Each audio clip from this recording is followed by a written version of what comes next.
Well, President Paul and distinguished guests, one and all, first of all, happy Valentine's Day and welcome to the Empire Club.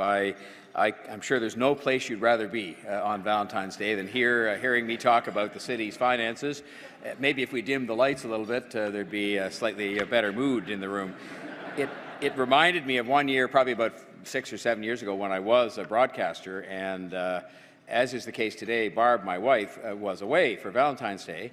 And so I had this idea that I would sort of found this Lonely Hearts Club from among my listeners, and that I invited women to call who had nothing to do or who wanted to have dinner, and I said I would host a dinner for 15 women on Valentine's Day just because they were otherwise going to be alone, as was I.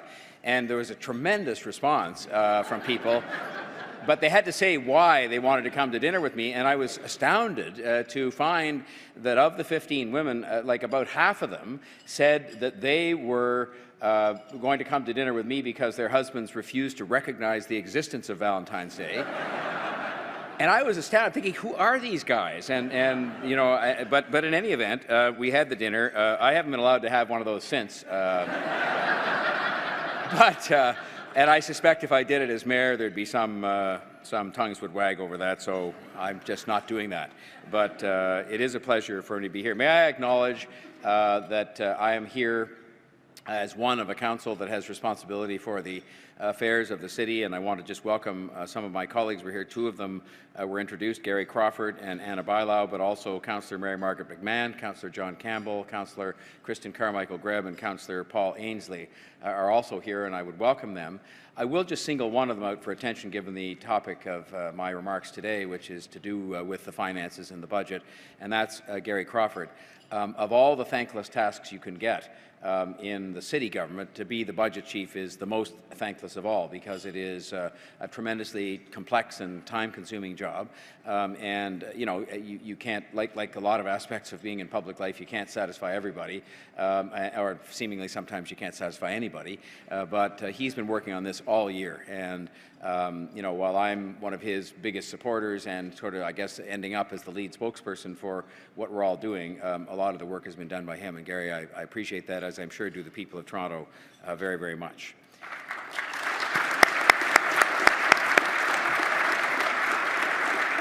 So tomorrow we begin the City Council debate at the end of a very long process that did start many months ago of the 2017 budget. And as I mentioned, our City Council has 44 councillors, plus myself, and together we represent Toronto's more than 2.7 million residents. And as you know, we're a city of many neighbourhoods. We are home to people from around the world, from all walks of life, all different occupations, and have many different points of view. And so when it comes to the annual budget, you hear, if you're a consumer of the news, many of the louder voices who will say we're either spending too little or we're spending too much. But you don't tend to hear from, perhaps other than your neighbours or people you socialize with, from a lot of average people. I think my job as the mayor and Gary's job as the budget chief, and all of our jobs really as city councillors, is to listen to all of the voices, to try to break through the rhetoric, to look closely at the numbers, and to lead a budget process that satisfies the needs of our citizens as best we can, while demonstrating that at the same time we're a government that acts responsibly and spends money wisely. This year, the operating budget of the city will be more than $10 billion, from which we must support dozens of city agencies and divisions. You're familiar with the big ones like the TTC and the police, but there are many others. And we have to provide support to all the other different activities that we undertake on behalf of the people, ranging from libraries to shelters to roads to garbage collection to water systems.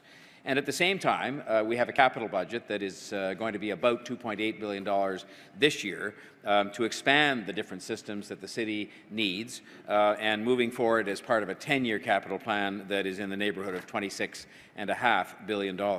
So I think this would indicate to you that cities are, as you know, complex organizations that have to be constantly recalibrated to make sure that no one group is being left behind and that no one group is shouldering too much of the burden. And I think that the no one group being left behind is very much a Toronto value that we all share. I think it's a Canadian value. I believe that is what this budget, to be formally presented to the whole council tomorrow, achieves. The budget reflects Toronto's identity as a place where people do care about each other, a place where the public expects us to invest in things like recreation, programming, childcare, public health, and so on, because these are often the measures or the programs that are supporting those most vulnerable in our city that need this kind of support. But the budget also reflects something else that is expected of us, which is real savings and efficiencies, because Toronto is also home to people from all walks of life and all corners of the earth. They share an expectation that we, as the elected leaders and those who help us in our wonderful public service, will look carefully at the books, and will look carefully at every line in the books. Even though the line was there last year and the year before and the year before, it's perfectly good reason to look at it and to find new ways of doing things so that tax revenues are deployed with maximum impact and minimum of wastage or duplication. So, despite what some people will say, our budget is not an either-or scenario. I believe that we have struck a balance between necessary investment and ongoing restraint, just like most people have to do in their lives and in their businesses with their finances. We have put forward a budget that restrains property tax increases to the rate of inflation, a promise that I will keep to Toronto's homeowners. You heard David Crombie making reference many years ago on this same platform to the regressive nature of property taxes. And beyond being regressive, they impose a particular hardship if the increases are too great on people like senior citizens who are in their homes and who have been in their homes for a long time. And we know from all the studies they're better off in their homes, but they also are often living on a fixed income. And property taxes are one of the biggest checks they write over the course of a year. And the same is true for new homeowners as well. We've also put forward a budget beyond keeping property tax increases to the rate of inflation that does invest in things that our residents need. So the TTC's operating budget this year is nearly $2 billion, 1/5 of our overall operating expenditure. Because our residents rely so heavily on the TTC, we're spending $80 million more than last year, the largest increase in many years. And you've heard various words that get thrown about that have to do with cutbacks. And $80 million as an increase is not any kind of a reduction. It is an $80 million increase. It is exactly what it is set out as being. The 2017 budget also invests $185 million to make Toronto more affordable for low-income residents. For example, it adds 300 childcare subsidies so that more people can afford to go back to work or to school and make sure at the same time that their children are safe and protected. It protects, and there was some debate about this, and I listened carefully to parents who spoke in that debate and to some of my council colleagues. It protects the occupancy grants for 350 child care centres that provide that child care for thousands of children in provincially operated schools, so that the price of child care won't rise for thousands of Toronto parents. Our operating budget at the same time also reflects an impressive array of savings, about $191 million in total. And again, you heard quite a lot of controversy for the fact that I had the audacity to ask all of the agencies and departments of government to identify 2.6% in savings and efficiencies that they could bring about if it was necessary. And it was only to ask them to go through the discipline that I think everybody else in business and in their personal lives goes through all the time, which is, if we had to make a sacrifice, what would it be? And you're best to ask that of the departments rather than have it imposed by city councillors or by people in the scene. But many of them were accepted to a total of $191 million, and we went through this by going through the budget line by line, including all of the biggest budgets like the police service and the transit authority, and we were asking ourselves a question: is there a better way to do this? And what we have as a result, for the first time in 11 years, and you've seen little notice taken of this, but it is a very significant accomplishment. For the first time in 11 years, maybe the first time ever, the police budget, for example, which comes in at about $1 billion, is actually going down this year. It's not gone down in 11 years, and maybe it's never gone down. We just don't have necessarily the ability to calculate on an apples-to-apples basis. And it is going down without affecting community safety or community policing. Across the city divisions, we're getting smarter and leaner and more efficient. We're modernizing the government to take away this tendency to do things with clipboards and pens and move to the digital world, where the city was actually running behind many organizations outside of government. The size of the government workforce will shrink by more than 400 people this year through attrition. And we're moving to reduce, again by attrition, the ranks of management over the next 3 years by 10%. And you know, people in this room and lots of other people know because they've been through the experience, this can be done by looking at ways to be more productive and to have existing managers be able to accomplish more, sometimes with the help of technology. We are using technology to serve the public more efficiently, making up for literally decades during which the city government did not invest adequately in more efficient, customer-friendly delivery of services. So, for example, the Toronto Public Library, which is the largest public library system in the world, I'm proud to say, which, by the way, will receive an increase in its budget this year, again, contrary to what you might have heard. It's also one of the most innovative agencies that we have. And it's going to save more than $1 million over the next 2 years by doing something as simple as letting people pay their fines at self-checkout stations. And people do this because they don't want to have a record of not paying their fines, obviously. The TTC is going to save $300,000 a year by doing something that a lot of the organizations you're involved with did a long time ago.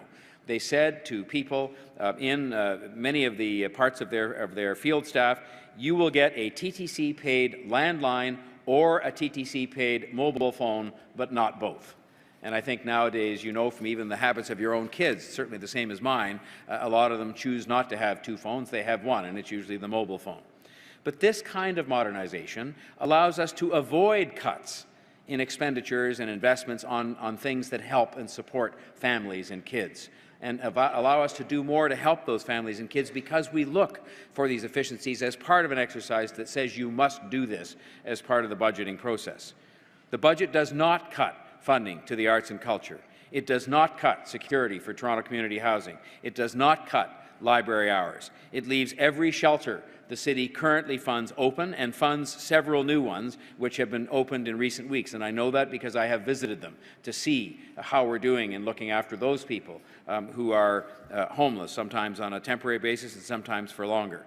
The budget leaves all of the city's library branches open, many of them now with expanded hours and program offerings, because we have found, especially in some of the neighbourhoods that need extra support, the library can become a very important community hub where it's more than about reading materials and research, it's about language programs and programs to help kids and families, including a lot of newcomers to our city. So I believe our budget for this year is sound, it is responsible, and it is caring. It reflects the complex needs of our city that I referred to earlier and the budget realities of an organization with limited sources of revenue. I'm proud of the budget. I'm proud of the work that Gary Crawford and the members of the Budget Committee have done and the work that went into it by our public service as well. Because I am committed to listening to all the people of Toronto and finding a way forward that is in the best interests of our city and that maintains and expands the vital services that we provide, that is one of the other reasons why I'm proud of this budget.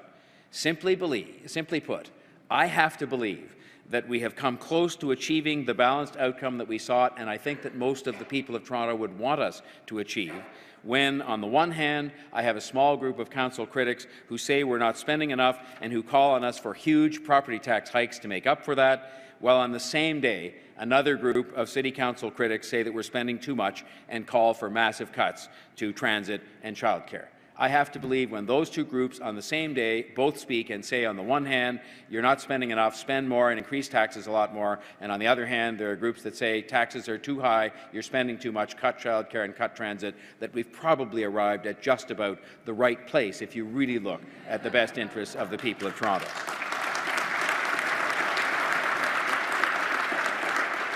And I could name names of people who did that in the last couple of days if you wish, but I won't. C'est une budget qui reflète l'équilibre que les gens attendent. Les impôts restent faibles, les économies réalisées et les investissements judicieux dans les priorités comme le transport en commun, le logement et la garde d'enfants. So I think we have listened carefully. But as I listen and do my part to represent all of the people of Toronto, I would hope to be listened to as well, as the head of the City Council, the elected mayor representing from across the city, representing all of these people. The Toronto region is home to 20% of all Canadians. The region generates more than 18% of the total national GDP, and our population growth is 3 times larger than the city of Calgary. And yet, we make up just 1.3% of general government expenditures in Canada. As Maclean's magazine recently put it, and I quote, Toronto's future is underfunded, and that needs to change. I am disheartened, in fact, by the fact that David Crombie stood here in 1974 and talked about the same thing, this kind of